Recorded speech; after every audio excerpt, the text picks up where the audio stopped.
السلام عليكم ورحمة الله وبركاته. إن الحمد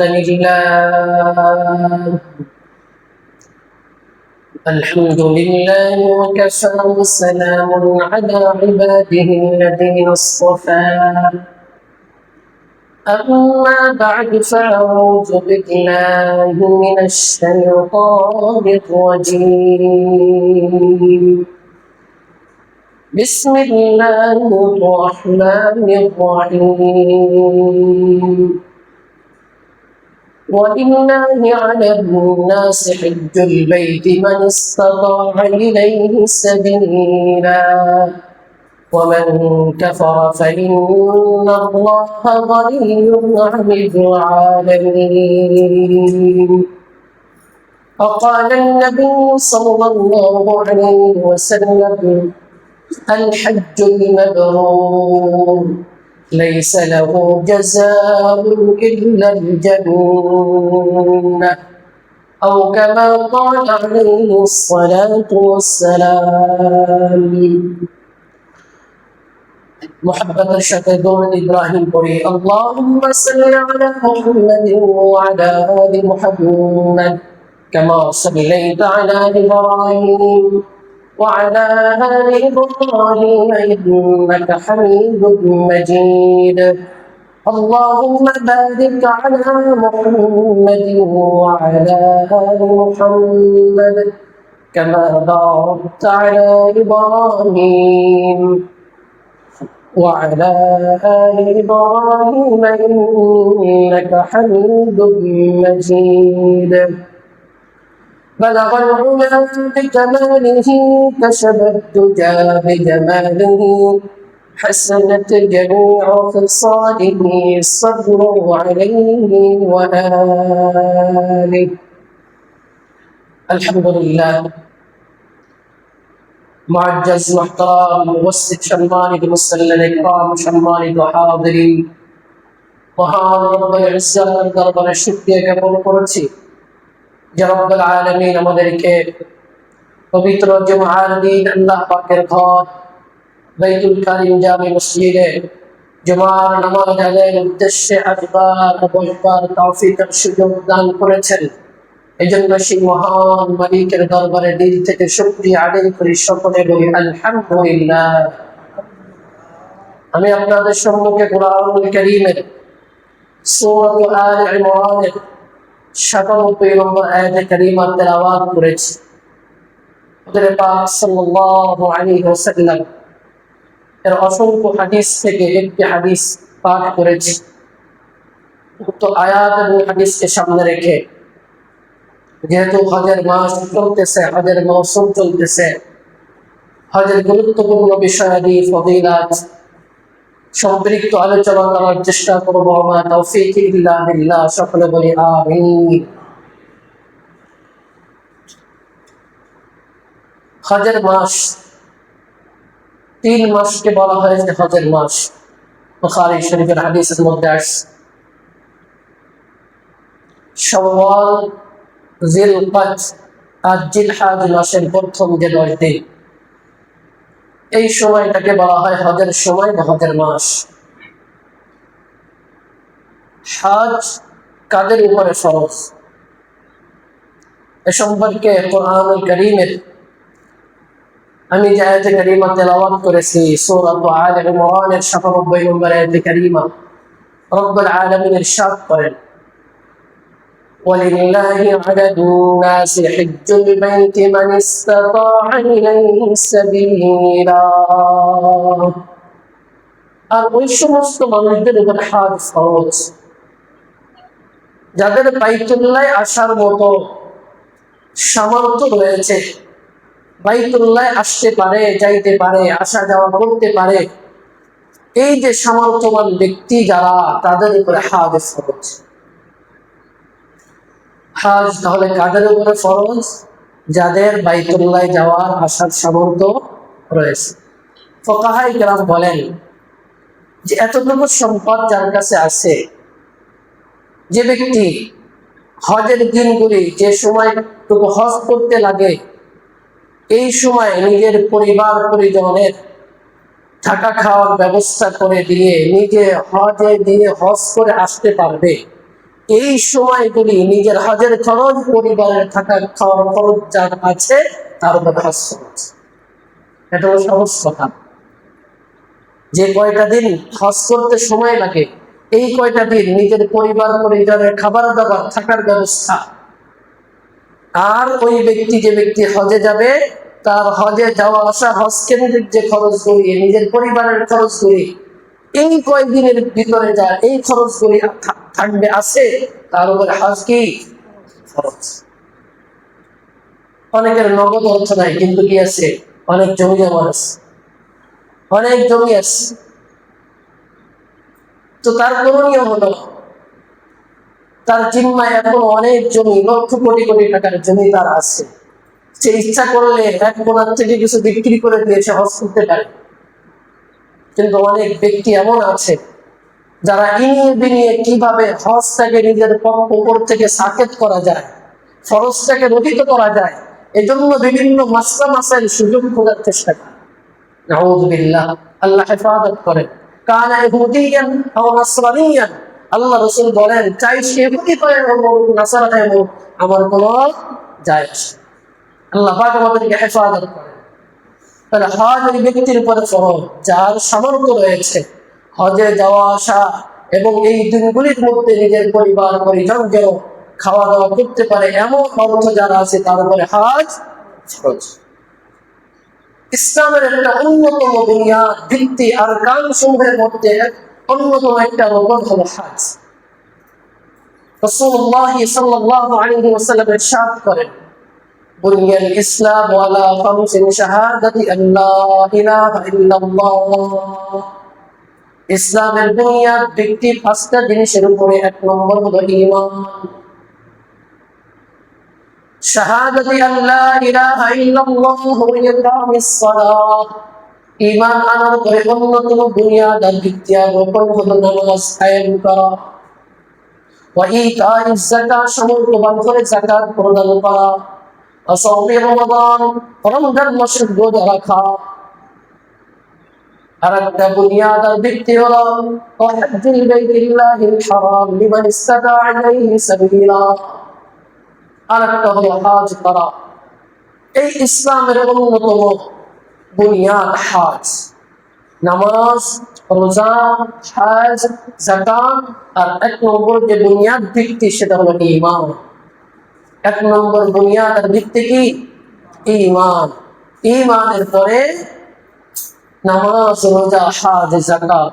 যাকাত অন্যতম একটা আরকান, অন্যতম একটা রকম যাকাত। যাকাত সম্পৃক্ত কয়েকটি কথা আলোচনা করব। এক নম্বর কথা হলো হজ। হজ সম্পৃক্ত আলোচনা গুরুত্বপূর্ণ যে বিষয়াদির ভিতরে এক নম্বর বিষয় হলো জীবনে কয়বার হজ করা ফরজ। মুসলিম শরীফের 3148 নম্বর হাদিসের মধ্যে হযরত আবু হুরায়রা রাদিয়াল্লাহু তাআলা আনহু বর্ণনা করেন, মুসলিম শরীফের হাদিস, قال رسول الله صلى الله عليه وسلم, হযরত আবু হুরায়রা বলেন যে আল্লাহ রাসূল সাল্লাল্লাহু আলাইহি ওয়াসাল্লাম একবার খুতবা দিচ্ছিলেন। খুতবা দেওয়ার মধ্যে আল্লাহ রাসূল বললেন, ইন্নাল্লাহ ক্বাদ কাতাবাল্লাহু আলাইকুমুল হজ্জ, নিশ্চয়ই আল্লাহ পাক রব্বুল আলামিন তোমাদের সমর্থবান ব্যক্তিদের উপর হজকে ফরজ করেছেন, হজ করা ফরজ করেছেন। তোমাদের মধ্যে যারা সামর্থ্যবান তারা হজ করবে, আল্লাহ পাক তাদের উপরে হজকে ফরজ করেছেন। ফাহাজ্জু, সুতরাং তোমরা হজ করো, তোমরা হজ করো। তোমরা কি করবে? হজ করবে। ফাকাল রাজুলুন, সাহাবায়ে কেরামের মধ্যে একজন ব্যক্তি দাঁড়িয়ে গেল, বলল, ইয়া রাসূলুল্লাহ, আকুল আমিন ইয়া রাসূলুল্লাহ, হে আল্লাহর নবী, আপনি যে হজের কথা বললেন, এই হজ কি আমরা প্রত্যেক বছর করব নাকি এক বছর হজ করলে আমাদের জন্য যথেষ্ট, নাকি আমরা প্রত্যেক বছর হজ করব? ফাসাকাতা, আল্লাহ নবী সাল্লাল্লাহু আলাইহি ওয়াসাল্লাম চুপ থাকলেন, কোনো কথা বললেন না। ওই ব্যক্তি আবার ফালাহা সালাসুন, তিনবার একই প্রশ্ন করলেন, ইয়া রাসূলুল্লাহ আকুল্লু আমিন আকুল্লু আমিন, ইয়া রাসূলুল্লাহ প্রত্যেক বছর কি হজ করতে হবে নাকি? আল্লাহ রাসূল প্রত্যেকবার চুপ থাকলেন। এরপরে রাসূল সাল্লাল্লাহু আলাইহি ওয়াসাল্লাম তার প্রশ্ন শেষ করার পরে আল্লাহ রাসূল বললেন, ক্বালা লাউ কুনতু না'ম, হে আমি যদি নাম বলতাম, হ্যাঁ বলতাম, লাওয়াজাবাত, তাহলে তোমাদের উপরে হজ করা ফরজ হয়ে যেত। লামাসতাতা'তুম, যদি তোমরা সামর্থ্যবান নাও হতে প্রত্যেক বছর তোমাদের উপরে হজ করা ফরজ হয়ে যেত। এজন্য আমি চুপ রয়েছি। তাহলে হাদিস দ্বারা বোঝা গেল যে যদি সামর্থ্যবান হয় তবে জীবনে একবার হজ করলে তার ফরজিয়াত আদায় হয়ে যাবে। বাকি যদি হজ করে তাহলে সেটা তার জন্য ফরজ হজ আর হবে না, সেটা হবে নফল। সেটা হবে কি? নফল। এটা অন্য একটা হাদিসের মাধ্যমে আমরা বুঝতে পারি।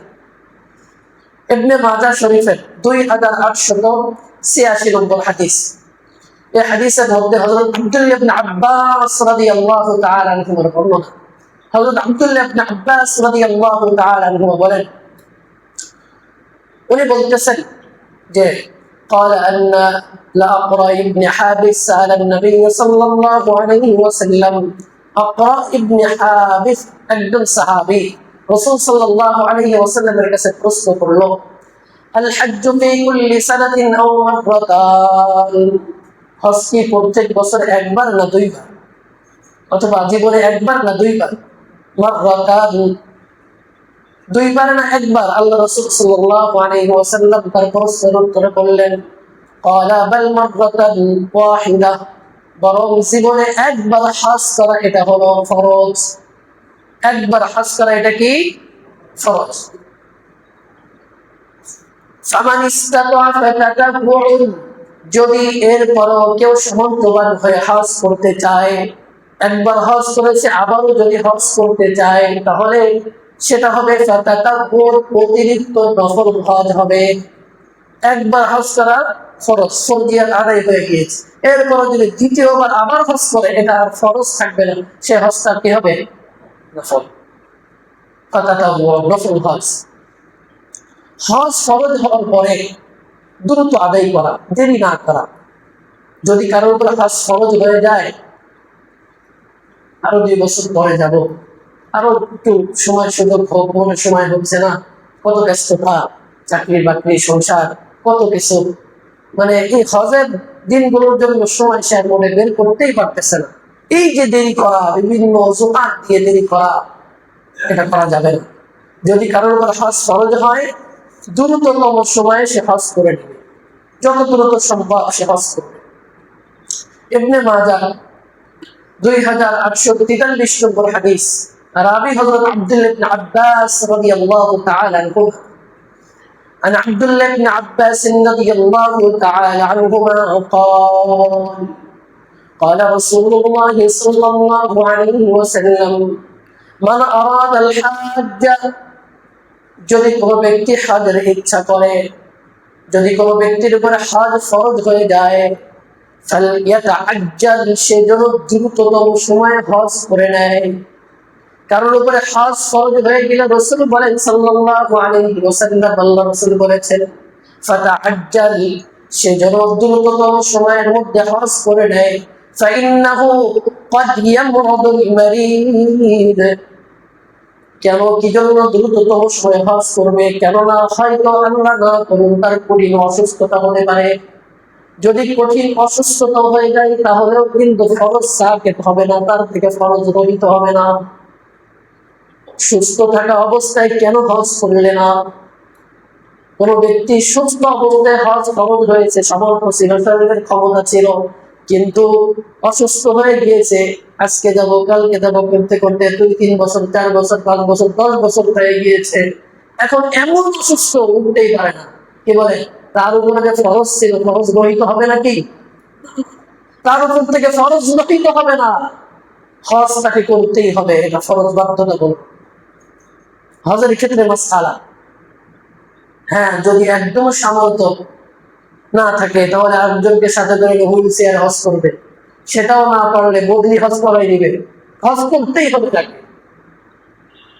যদি এমন অসুস্থ হয়ে যায় মৃত্যুর আগে ওসিয়াত করে যাবে, আমার যে সম্পদ আছে এখান থেকে তোমরা বদলি হজ করিয়ে দিবে। হজ এমন একটা জিনিস, একবার যদি কারোর উপরে ফরজ হয়, সমর্থবান হয়, সাথে সাথে হজ করতে হবে, তা না হলে এই ফরজিয়াত আর বহিত হবে না, এই ফরজিয়াত তার ফরজই থাকবে। সেটা বুঝতে পেরেছেন?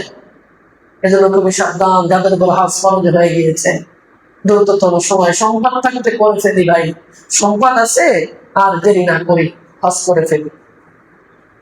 এবছর তো আর নিবন্ধন করার সময় নেই, আগামী বছরের জন্য নিয়ম করব।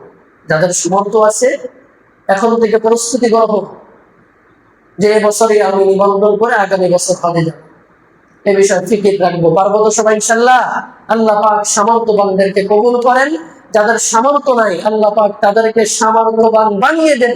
আল্লাহ যেন সবাইকে হজ্জে মাবরুর দান করে, সকল বলি আমিন। তাহলে আল্লাহ রাসূল কি বলেন? ফাতআজ্জাল, তাড়াতাড়ি হজ করবে। সামর্থ্যবান হয়েছে তাড়াতাড়ি হজ করবে। ফাইন্নাহু ক্বাদ ইয়ামুতুল মারিদ, কেননা অসুস্থতা তোমাকে পাকড়াও করতে পারে, অসুস্থতা কঠিন অসুস্থতা আসতে পারে। প্রয়োজনীয় যে জিনিস এগুলো হারিয়ে যেতে পারে, প্রয়োজনীয় হজের জন্য যে জিনিস এগুলো হারিয়ে যেতে পারে। হাজত আছে যে বিষয়গুলি, টাকা পয়সা, এগুলো নষ্ট হয়ে যেতে পারে, এগুলো শেষ হয়ে যেতে পারে। অর্থের মালিক ছিল, অনেক লক্ষ লক্ষ কোটি টাকার অর্থের মালিক, শেষ হয়ে গেছে, এমনও হতে পারে। সুতরাং অর্থ এসেছে, হজ করো, তাড়াতাড়ি হজ করো, তাড়াতাড়ি, দেরি করার দরকার নেই। ফাতআজ্জাল, তাড়াতাড়ি করে ফেলো। আল্লাহ রাসূল বলেন তাড়াতাড়ি। মুসনাদ আহমদের হাদিস হযরত আব্দুল্লাহ ইবনে আব্বাস রাদিয়াল্লাহু তাআলা আনহুমা বর্ণনা, উনি বলেন রাসূল সাল্লাল্লাহু আলাইহি ওয়াসাল্লাম ইরশাদ করেন, ফাতআজ্জালু ইলাল হাজ্জি আই ফরিয়্যিদা, তাড়াতাড়ি তোমরা ফরজ হজ করে ফেলো, দেরি করো না। এই হাদিসের মধ্যে রাসূল সাল্লাল্লাহু আলাইহি ওয়াসাল্লাম বলেছেন ফাতআজ্জালু, তোমরা দেরি করো না, তাড়াতাড়ি তোমরা তোমাদের ফরজ হজ যেটা আছে এটা করে ফেলো। আলহামদুলিল্লাহ, যাদের উপরে ফরজ হয়েছে করে ফেলছেন তারা শুকরিয়া আদায় করে আলহামদুলিল্লাহ। যাদের ফরজ হয়েছে এখনো যাইতে পারি নাই, আমরা ফিকির করি, নিয়াত করি, আল্লাহর কাছে দোয়া করি, আল্লাহ তাড়াতাড়ি বাইতুল্লাহ নেন, আল্লাহ বাইতুল্লাহ না নিয়ে মৃত্যু দিয়েন না, আল্লাহ বাইতুল্লাহ না নিয়ে আমার যে সক্ষমতা রয়েছে, টাকা পয়সা আছে, আমার যে শারীরিক সক্ষমতা, এগুলো যেন আমার থেকে খর্ব করেন না, আগে আমাকে বাইতুল্লাহ নেন। এই দোয়া করবো, পারবো তো সবাই ইনশাআল্লাহ? আল্লাহ তৌফিক দান করেন। হজ যারা বিলম্বকারী, যারা বিলম্ব করে, ফরজ হয়েছে বিলম্ব করতেছে, তারা হলো হতভাগা। হাদিসের মধ্যে পরিভাষায় আসছে তারা হতভাগা, তারা বঞ্চিত। হাদিস শরীফের মধ্যে আসছে, হাদিসে কুদসি সহিহ ইবনে হিব্বানের মধ্যে 3295 নম্বর হাদিস, হাদিসের রাবি হযরত আবু সাঈদ খুদরি রাদিয়াল্লাহু তাআলা আনহু। হযরত আবু সাঈদ খুদরি রাদিয়াল্লাহু তাআলা আনহু বলেন, قال رسول الله صلى الله عليه وسلم قال الله جل وعلا, আল্লাহ রাসূল সাল্লাল্লাহু আলাইহি ওয়াসাল্লাম ইরশাদ করেছেন, আল্লাহ পাক রব্বুল আলামিন বলেন হাদিসে কুদসি, ইন্না আবদান সাহহাতু লাহু জিসমা, আমি আমার কোন বান্দার শারীরিক সুস্থতা দান করেছি। ইন্না আবদান সাহহাতু লাহু জিসমা, আমি আমার কোন বান্দার শারীরিক সুস্থতা দান করলাম। ওয়াসাআতু লাহু ফিল মাআশি, আর তাকে আমি সচ্ছলতা দিয়েছি, টাকা পয়সার মালিক তাকে বানিয়েছি। এক নম্বর কি? শারীরিক সুস্থতা দান করেছে। দ্বিতীয় নম্বর ওয়াসাআতু লাহু মাআশি, তার টাকা পয়সা, অর্থ কড়ি, প্রশস্ততা আমি দান করেছি, পর্যাপ্ত দিয়েছি। এরপরে ওয়ায়ুমদি আলাইহি খামসাতু আওয়াম লা ইয়াফিদুল লাতিলা মাহরুম, শারীরিক সুস্থতা, টাকা পয়সা, আর্থিক সামর্থ্য দেওয়ার পরেও ইয়ামদি আলাইহি খামসাতু আওয়াম, হেলায় খেলায় 5টা বছর দেরি করেছে, এবছর যাব না, এবছর যাব না, এবছর যাব না। লা ইয়াফিদুল লাতি, সে আমার কাছে আসে নাই, ইলাইয়া, 5 বছর পর্যন্ত আমার কাছে আসলো না, অর্থাৎ আমার বাইতুল্লাহ আমার ঘরে আসলো না, হজ করতে আসলো না। আমি তাকে শারীরিক সুস্থতা দিয়েছি, টাকা পয়সা দান করেছি, এরপরও আমার কাছে আসলো না। ওই ব্যক্তি সম্পর্কে আল্লাহ পাক বলেন হাদিসে কুদসির মধ্যে, লা মাহরুম, এই ব্যক্তি বঞ্চিত বঞ্চিত বঞ্চিত হতভাগা। নাউযুবিল্লাহ। আল্লাহ হেফাজত করেন, আমাদেরকে মাফ করেন। যাদের সামর্থ্য আছে, শারীরিক সিহহাত এখন পর্যন্ত আছে, দেরি না করে হজের জন্য প্রস্তুতি গ্রহণ করি, মনকে তৈরি করে ফেলি। দুনিয়ার টাকা পয়সা, আরে হজে গেলে আল্লাহ পাক দরিদ্রতা দূর করে দেন। সামনে হাদিস আসতেছে, হজের ফজিলতের মধ্যে আলোচনা হবে সেগুলি। হজে গেলে দরিদ্রতা উন্মোচন হয়, দূর হয়ে যায়। আল্লাহ দূর করে দেন, সচ্ছলতা দান করেন। আল্লাহ পাক আমাদেরকে কবুল করেন, সকলে বলি আমিন। তাফসীরে জালালাইনের মধ্যে আল্লামা ইমাদউদ্দিন ইবনে কাসির রাহমাতুল্লাহি আলাইহি উনি হযরত ওমর ইবনে খাত্তাব রাদিয়াল্লাহু তাআলা এর একটা হাদিস নকল করেছেন। উনি ইরশাদ করেন যে রাসূল সাল্লাল্লাহু আলাইহি ওয়াসাল্লাম ইরশাদ করেছেন, মান আতা আল হজ্জা ওয়া লাম ইয়াহুজ্জু, যে ব্যক্তির উপরে হজ ফরজ হয়ে গিয়েছে, হজ করার সক্ষমতা রয়েছে কিন্তু হজ করে না, ফাসাওয়াউন আলাইহিম মাতা ইয়াহুদিয়ান ওয়া নাসরানিয়ান, আল্লাহ রাসূল বলেন আমার কোনো যায় আসে না এই ব্যক্তি ইহুদি হয়ে মরুক না নাসারা হয়ে মরুক, আমার কোনো যায় আসে না। কত বড় কথা, কত বড় কথা। আল্লাহ পাক আমাদেরকে হেফাজত করুন, সকলে বলি আমিন।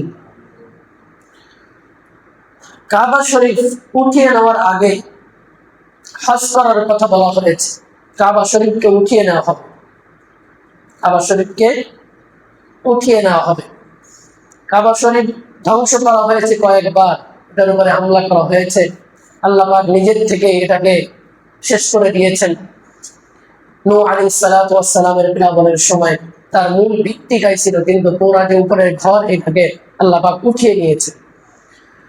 এ সম্পর্কে হাদিস শরীফের সহিহ ইবনে খুযাইমার মধ্যে আসছে, রাসূল সাল্লাল্লাহু আলাইহি ওয়াসাল্লাম ইরশাদ করেন, ইসতামতিউ বিহাদাল বাইত, তোমরা এই বাইত আই বাইতুল্লাহ, আল্লাহর এই ঘর কাবা শরীফ থেকে তোমরা উপকার হাসিল করো, এটার থেকে তোমরা নফা হাসিল করো, তোমরা হজ করো, এটার থেকে তোমরা বরকত নাও, এটার থেকে এটা থেকে তোমরা উপকৃত হও, হজ করো। কেন? কারণ হলো ফাকাদ হুদিমা মাররাতাইন, দুইবার এটাকে উঠিয়ে নেওয়া হয়েছে। ওয়া ইয়ারফাউ ইলা সাদিস, তৃতীয়বার আল্লাহ পাক রব্বুল আলামিন এটাকে উঠিয়ে নেবেন। দুইবার ধ্বংস করা হয়েছে, আর তৃতীয়বার আল্লাহ এটাকে উঠিয়ে নেবেন। সুতরাং এটার আগে তোমরা হজ করো, এটা থেকে তোমরা উপকার হাসিল করো। হজের মধ্যে 3টি কাজ কঠিন ভাবে নিষেধ করা হয়েছে। কয়টি কাজ? বলেন বলেন, কয়টি কাজ? 3টি কাজ নিষেধ করা হয়েছে। নিষিদ্ধ 3টি কাজ সহিহ সূরা আল বাকারা এর মধ্যে 197 নম্বর আয়াতে কারীমার মধ্যে আল্লাহ পাক ইরশাদ করেছেন, ফামান ফারাদা ফীহিন্নাল হাজ্জা ফালা রাফাসা ওয়ালা ফুসুকা ওয়ালা জিদালা ফিল হজ, যে ব্যক্তি নিজের উপর হজকে ফরজ করেছে, অর্থাৎ যে হজে গিয়েছে সে ব্যক্তি ফালা রাফাসা, অশ্লীল কোনো কথা বলবে না, অশ্লীল কোনো কথা বলবে না, ওয়ালা ফুসুকা, গুনাহের কোনো কাজ করবে না, কোনো ধরনের গুনাহের কাজ করবে না, ওয়ালা জিদালা ফিল হজ, হজে গিয়ে কারোর সাথে কোনো ঝগড়াঝাটি করবে না। হজে গিয়ে কারোর সাথে তুমি কি করবে না? ঝগড়া করবে না, ঝগড়া। হজে গিয়ে অনেক সময় ঝগড়া হয়। ঝগড়া হয় বলতে বিভিন্ন দেশের লোকজন থাকে সেখানে, থাকে না? তো বিভিন্ন ধরনের আচরণ তারা করতে পারে। তো এই জন্য চুপ থাকা, তাদের সাথে কোনো ঝগড়ায় লিপ্ত না হয়। এই 3টি কাজ কঠিন ভাবে নিষেধ। আল্লাহ পাক আমরা যারা হজে যাব নিয়ত করেছি, আল্লাহ এই 3টি কাজ থেকে আমাদেরকে হেফাজত করেন, সকলে বলি আমিন। এখন কয়েকটি ফজিলতের আলোচনা করব। হজ করলে কি ফজিলত, কি উপকার। 1 নম্বর ফজিলত বর্ণনা করব তিরমিজি শরীফের 8011 নম্বর হাদিস। রাসূলুল্লাহ সাল্লাল্লাহু আলাইহি ওয়াসাল্লাম ইরশাদ করেন, قال النبي صلى الله عليه وسلم فمن حج فلم يرفث ولم يفسق غفر له ما تقدم من ذنبه রাসূল সাল্লাল্লাহু আলাইহি ওয়াসাল্লাম ইরশাদ করেন, মান হাজ্জা, যে ব্যক্তি হজ করলো, ফালাম ইয়ারফুস ওয়ালা ইয়াফসুক, এই হজের মধ্যে কোনো অশ্লীল কথাবার্তা বললো না, কোনো গুনাহের কাজ করলো না, গুফিরা লাহু মা তাকদ্দামা মিন যামবি, আল্লাহ পাক রব্বুল আলামিন তার পিছনের জীবনের সমস্ত গুনাহগুলিকে মাফ করে দিবেন। সুবহানাল্লাহ। হজ করলো, হজে গিয়ে কোনো অশ্লীল কথা বলেনি, কোনো গুনাহ করে নাই, আল্লাহ তার পিছনের সমস্ত গুনাহকে কি করে দিবেন। তবে কথা হলো, হজটা মাবরুর হজ হতে হবে, হালাল টাকায় হতে হবে। হারাম টাকার হজ মাবরুর হয় না, এই হজের কোনো সওয়াব হয় না। যদি হজ ও পারিভাষিক দিক থেকে হজ হচ্ছে, কিন্তু এই হজ মাবরুর হয় না, এই হজ সওয়াব হয় না। কোন টাকার হজ? কথা বলেন, কোন টাকার হজ? হারাম টাকার হজ। তো এই যে হজ, আল্লাহ রাসূল কি বলেছেন? হজে গিয়ে কি করবে না? গুনাহ করবে না, অশ্লীল কোনো কথা বলবে না, আল্লাহ পাক তার পিছনের জীবনের সমস্ত গুনাহকে কি করে দিবেন? মাফ করে দিবেন। বুখারী শরীফের এক হাদিস, 1521 নম্বর হাদিস, রাবী হযরত আবু হুরায়রা রাদিয়াল্লাহু তাআলা আনহু। হযরত আবু হুরায়রা রাদিয়াল্লাহু তাআলা আনহু ইরশাদ করেন, قال رسول الله صلى الله عليه وسلم من حج لله فلم يرفث ولم يفسق رجع كيوم ولدته امه। হযরত আবু হুরায়রা রাদিয়াল্লাহু তাআলা আনহু বলেন, যে ব্যক্তি আল্লাহ পাকের জন্য হজ করেছে, ফালাম ইয়ারফুস, কোন অশ্লীল কথা বলেনি, ওয়ালাম ইয়াফসুক, কোন গুনাহের কাজ করে নাই, রাজা কায়াউমি ওয়ালাদাতহু উম্মুহু, ওই ব্যক্তির উদাহরণ তেমন যেমন কোন শিশু তার মায়ের গর্ভ থেকে ভূমিষ্ঠ হয়, যেমন নিষ্পাপ হয়ে ওই ব্যক্তি হজ থেকে বাড়ি ফেরে নিষ্পাপ হয়ে। সুবহানাল্লাহ। মায়ের থেকে যখন শিশু ভূমিষ্ঠ হয় তখন নিষ্পাপ, যেমন নিষ্পাপ অনুরূপ ভাবে যে ব্যক্তি হজে গিয়েছে, কোন ফাহিশা কথা বলেনি, কোন গুনাহ করেনি, ওই ব্যক্তি বাড়ি ফেরে নিষ্পাপ শিশুর মতো হয়। সুবহানাল্লাহ।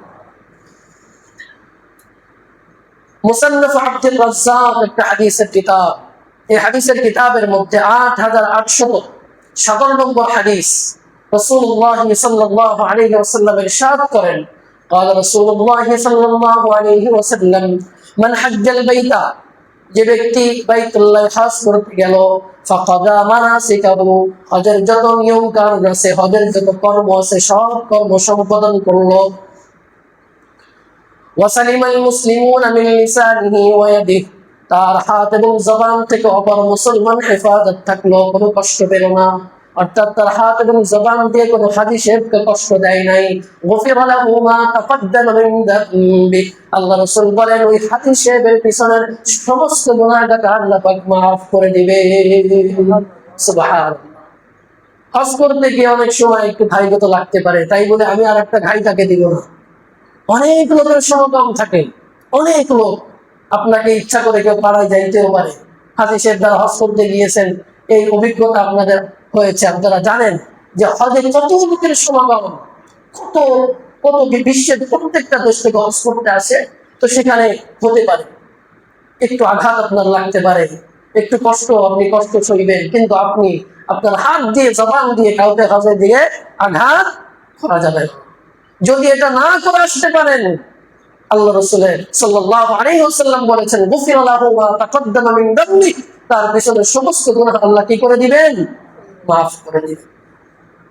সহিহ ইবনে খুযাইমার একটা হাদিস, হযরত আমর ইবনুল আস রাদিয়াল্লাহু তাআলা আনহু, উনি কান্নাকাটি করতেছেন, মৃত্যু সজ্জায় কান্নাকাটি করতেছেন, খুব অসুস্থ, ভয় কি হবে কি না হবে।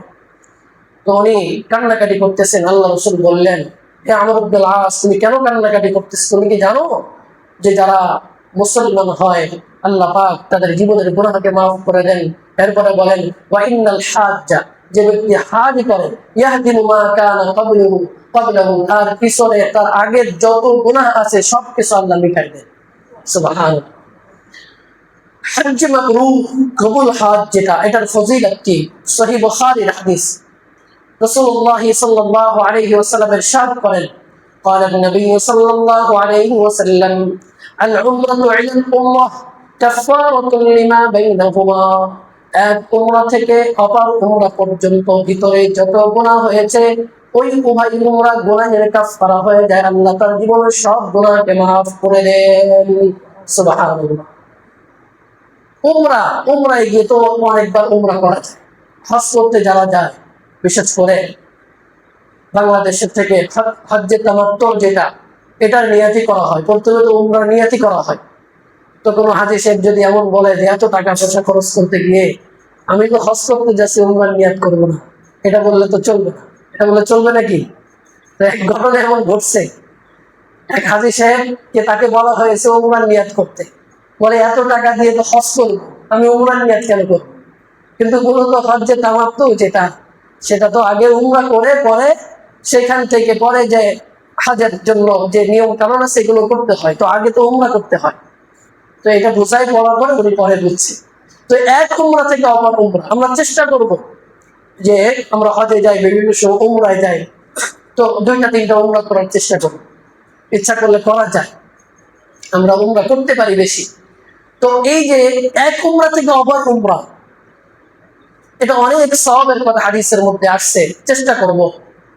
অন্য হাদিসের মধ্যে আসছে আল হজ্জুল মাবরুর লাইসা লাহু জাযাউন ইল্লাল জান্নাহ, হজ্জ মাবরুর, কবুল জাহাজ, এই হজের ফজিলত রাসূল সাল্লাল্লাহু আলাইহি ওয়াসাল্লাম বলেন হজ্জ মাবরুরের একমাত্র প্রতিদান হলো ইল্লাল জান্নাহ, একমাত্র প্রতিদান হলো জান্নাত। সুবহানাল্লাহ। হজ্জ মাবরুরের একমাত্র প্রতিদান কি? জান্নাত। তিরমিজি শরীফের হাদিস, রাসূলুল্লাহ সাল্লাল্লাহু আলাইহি ওয়াসাল্লাম ইরশাদ করেন তাবিউ বাইনাল হজ্জ ওয়াল উমরাতি ফাইন্নাহুমা ইয়ানফিআনি ফাকরা ওয়াদ দুনুব। তোমরা হজ এবং উমরা একসাথে করো। হজ এবং উমরা কি একসাথে? এই যে হজ্জে তামাত্তু, হজ এবং উমরা একসাথে করো, কারণ ফাইন্নাহুমা ইয়ানফিআনি, এই হজ এবং উমরা একসাথে করার দ্বারা দুইটি উপকার হয়। কয়টি উপকার? দুইটি উপকার। সাধারণত বাংলাদেশে হাজী সাহেবগণ হজ্জে তামাত্তুই করেন। হজ তো 3 প্রকার, তামাত্তু, ইফরাদ আর কিরান হজ। তো এই হজ্জে তামাত্তু, হজ এবং উমরা একসাথে কি ফায়দা? দুইটি ফায়দা। 1 নম্বর ফাকরা ওয়াজ যুনুব, আল্লাহ পাক রব্বুল আলামিন তাহার দারিদ্রতাকে দূর করে দেন। আর একটা হলো যুনুব, তার জীবনের সমস্ত গুনাহগাতাগুলি আল্লাহ পাক মুছে দেন। সুবহানাল্লাহ। দারিদ্রতা দূর হয়, দারিদ্রতা দূর হয় এবং গুনাহ দূরীভূত হয়ে যায়, মুছে যায়। হজ এর মর্যাদা হাদিস শরীফের মধ্যে মুসনাদ আহমদের হাদিসে আছে, রাসূলুল্লাহ সাল্লাল্লাহু আলাইহি ওয়াসাল্লামকে প্রশ্ন করা হলো, ইয়া রাসূলুল্লাহ আইয়ুল আমালি আফযাল, হে আল্লাহর নবী কোন আমল শ্রেষ্ঠ আমল? আল্লাহ রাসূল বললেন আল ঈমানু বিল্লাহ, শ্রেষ্ঠ আমল হলো আল্লাহ পাকের উপরে ঈমান আনা। সুম্মাল জিহাদু ফি সাবিলিল্লাহ, এরপরে দ্বিতীয় শ্রেষ্ঠ আমল হলো জিহাদ ফি সাবিলিল্লাহ, আল্লাহর রাস্তায় জিহাদ করা। সুম্মা হাজ্জাতুল বাররাহ, আর তৃতীয় আমল হলো হজ্জে মাবরুর আদায় করা। সুবহানাল্লাহ। প্রথম উত্তম আমল হলো ঈমান বিল্লাহ, দ্বিতীয় উত্তম আমল হলো জিহাদ ফি সাবিলিল্লাহ, তৃতীয় উত্তম আমল হলো হজ্জাতুল বাররাহ, মাবরুর হজ আদায় করা। আল্লাহ পাক আমাদেরকে কবুল করেন, সকলে বলি আমিন। এরপর আল্লাহ সাল্লাল্লাহু আলাইহি হাদিসের শেষ অংশে বলেন যে মাবরুরাতুন তাকবুলু সাইরিল আমালি, মাবরুর হজ সমস্ত আমলের মধ্যে এতটা মর্যাদাপূর্ণ যে উনি বলেন যে কামা বাইনা মাতলি আশ-শামসি ইলা মাগরিবিহা, সমস্ত আমলের থেকে এতটা দূরত্ব, এতটা ফজিলতপূর্ণ, যেমন পশ্চিম থেকে পূর্বের দূরত্ব, এতটা দূরত্ব, এতটা ফজিলতপূর্ণ হলো মাবরুর হজ অন্য সমস্ত আমলের থেকে। নারী এবং শিশু দুর্বল যারা আছে, মাযুর, নারী শিশু দুর্বল মাযুরদের জিহাদ, রাসূল সাল্লাল্লাহু আলাইহি ওয়াসাল্লাম আম্মা জান আয়েশা সিদ্দিকা রাদিয়াল্লাহু তাআলা আনহা থেকে বর্ণিত, আম্মা জান একবার প্রশ্ন করতেছেন, ইয়া রাসূলুল্লাহ নারা আফদালুল আমালি আল জিহাদ, আমরা তো জানি জিহাদ সবথেকে উত্তম আমল, আফালা নুজাহিদু, আমরা কি জিহাদে যাব না? আল্লাহ রাসূল বললেন না, মহিলারা জিহাদে যাবে না, তখন আল্লাহ রাসূল বললেন, ওয়ালাকিন্না আফদালুল জিহাদি আল হাজ্জাতুল মাবরুরাহ, মহিলাদের জন্য উত্তম জিহাদ হলো বাইতুল্লাহ শরীফে গিয়ে মাবরুর হজ আদায় করা। এটা হলো মহিলাদের জন্য উত্তম জিহাদ। সুবহানাল্লাহ। অন্য মুসনাদ আহমদের হাদিসে আসছে, রাসূল সাল্লাল্লাহু আলাইহি ওয়াসাল্লাম ইরশাদ করেন, জিহাদুল কাবীর ওয়াস সাগীর ওয়াদ দাঈফ ওয়াল মারআ হাজ্জা আল হাজ্জাতু ওয়াল উমরাহ, বৃদ্ধ, দুর্বল, ছোট বাচ্চা, মহিলাদের হজ হলো, মহিলাদের জিহাদ হলো হজ এবং উমরা। ছোট বাচ্চা, বৃদ্ধ, ছোট বাচ্চা, দুর্বল এবং মহিলাদের জিহাদ হলো হজ এবং উমরা আদায় করা। হজ উমরা আদায়কারী দোয়া আল্লাহ কবুল করেন। হাদিস শরীফের মধ্যে আসছে সরাসরি, মুস্তাদে বাজ্জার একটা হাদিসের কিতাব, এই হাদিসের কিতাবের মধ্যে রাসূল সাল্লাল্লাহু আলাইহি ওয়াসাল্লাম ইরশাদ করেন, আল হুজ্জাজ ওয়াল উম্মার ওয়াফদুল্লাহ। হুজ্জাজ, হাজ্জুল, যারা হাজী সাহেব, এটার জামাল হুজ্জাজ, যারা হজ করেন ওয়ালা হাজী সাহেবগণ, ওয়াল উম্মার, উমরা আদায়কারীগণ। এই হজ এবং উমরা আদায়কারীগণ যখন হজ উমরা আদায় করতে যায়, ওয়াফদুল্লাহ, তারা সাধারণ কোনো লোক থাকে না, তারা আল্লাহর প্রতিনিধি হয়ে যায়। আর একটু জোরে সুবহানাল্লাহ বলে। কার প্রতিনিধি হয়ে যায়? আল্লাহর প্রতিনিধি হয়ে যায়।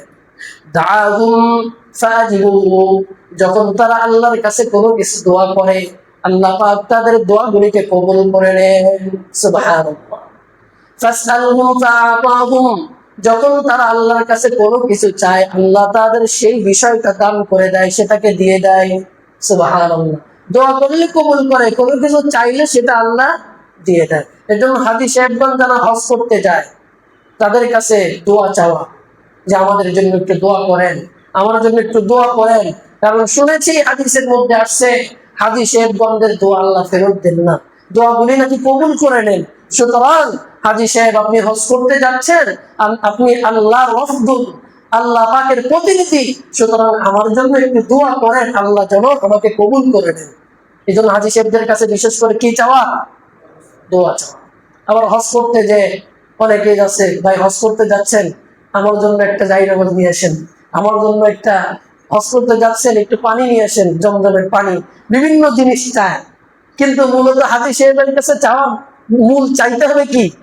কথা বলেন, কি চাইতে হবে? দোয়া। কারণ হাজী সাহেবদের দোয়া কি হয়? দোয়া চাওয়া, বেশি বেশি করে দোয়া চাওয়া। আল্লাহ। ইবনে মাজার হাদিস বলে আলোচনা শেষ করে দিব, আর বাকি আলোচনা আগামী জুমায় হবে ইনশাআল্লাহ। ইবনে মাজার হাদিস, রাসূলুল্লাহ সাল্লাল্লাহু আলাইহি ওয়াসাল্লাম ইরশাদ করেন, ক্বালা নবী সাল্লাল্লাহু আলাইহি ওয়াসাল্লাম, গাযিউন ফি সাবিলিল্লাহ ওয়াল হাজ্জ ওয়াল মু'তামির ওয়াফদুল্লাহ। আগের হাদিসে শুনেছি হজ এবং উমরা আদায়কারীগণ আল্লাহর প্রতিনিধি, আর এই হাদিসে তিনটি বলা হয়েছে। গাযী ফি সাবিলিল্লাহ, আল্লাহর রাস্তায় জিহাদে যারা বের হয়, গাযী। এই গাযী ফি সাবিলিল্লাহ আর হজ এবং উমরা আদায়কারী, এই তিন ব্যক্তি আল্লাহর প্রতিনিধি। মুজাহিদ যারা, তারাও আল্লাহর প্রতিনিধি, হজ ও উমরা আদায়কারীগণ তারাও কি আল্লাহ পাকের প্রতিনিধি। অন্য হাদিসের মধ্যে আসছে, আল্লাহ পাকের জিম্মায়, জিম্মাদারিতে, আল্লাহ পাকের তত্ত্বাবধানে, সরাসরি আল্লাহ পাকের তত্ত্বাবধানে চলে যায় এই তিন ধরনের ব্যক্তি। অন্য হাদিসে আরো তিন ধরনের ব্যক্তির কথা আছে, সালাসাতুন ফি দিমানিল্লাহি আযজা ওয়া জাল্লা, তিন ব্যক্তি আল্লাহ পাকের জিম্মাদারিতে, আল্লাহ পাকের সরাসরি তত্ত্বাবধানে চলে যায়। রাজুলুন খরাজা মিন বাইতি ইলাল মাসজিদি মিন মাসাজিদিল্লাহ, ওই ব্যক্তি, যে ব্যক্তি নামাজের জন্য ঘর থেকে বের হয়ে আল্লাহর যে কোনো, আল্লাহ পাকের মসজিদে, সেটা বাইতুল কারিম হোক বা আশেপাশে কোনো মসজিদের উদ্দেশ্যে হোক, ঘর থেকে বের হয়েছে, ওই ব্যক্তি আল্লাহ পাকের সরাসরি জিম্মায় চলে যায়। সুবহানাল্লাহ। দ্বিতীয়, ওয়ারাজুলুন গাযিয়ান খরাজা ফি সাবিলিল্লাহ, ওই ব্যক্তি, যে ব্যক্তি জিহাদ ফি সাবিলিল্লাহর জন্য ঘর থেকে বের হয়েছে। তৃতীয় নম্বর, ওয়ারাজুলুন খরাজা হাজ্জা, তৃতীয় নম্বর ওই ব্যক্তি, যে ব্যক্তি ঘর থেকে হজের জন্য, হজের উদ্দেশ্যে বের হয়েছে। এই তিন ধরনের ব্যক্তি ফি দিমানিল্লাহি আযজা ওয়া জাল্লা, আল্লাহ পাকের সরাসরি তত্ত্বাবধান জিম্মাদারিতে চলে যায়। সুবহানাল্লাহ। এজন্য আমরা যখন ঘর থেকে বের হব মসজিদে নামাজের উদ্দেশ্যে, এটা মনে করবো আমি আল্লাহর জিম্মাদারিতে চলে গিয়েছি। আল্লাহ পাক আমাদের সকলকে কবুল করে নেন। যাদের সামর্থ্য হয়েছে আমরা দেরি না করে ভাই হজ করে ফেলি, এবছরে নিবন্ধন করে ফেলি, আগামী বছর হজে যাই। আর যাদের সামর্থ্য নাই, আল্লাহর কাছে একটু ভিক্ষা চাই, একটু দোয়া করি, আল্লাহ ওই বাইতুল্লাহ আমাকে নেন, আল্লাহ আমাকে কবুল করে নেন। আমি যেন আপনার বাইতুল্লাহ সরাসরি চোখে দেখতে পারি, রসুলের রওজা মুবারাকে গিয়ে যেন সালাম দিতে পারি, আল্লাহ আমাকে কবুল করে নেন। পারবো তো সবাই ইনশাআল্লাহ? আল্লাহ পাক আমাদের সকলকে কবুল করে নেন।